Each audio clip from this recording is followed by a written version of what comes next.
Hey everyone, welcome back to another tutorial from Crazy Gamer. In this tutorial episode, we will be learning how to change your language setting on Genshin Impact. If you want to switch between English, Japanese or any other supported language on Genshin Impact, then first of all, launch open the Genshin Impact application and make sure that you are logged into your account.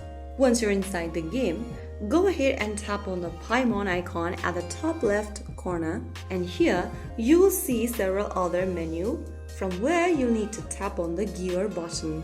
This will open up the settings menu where you need to select language.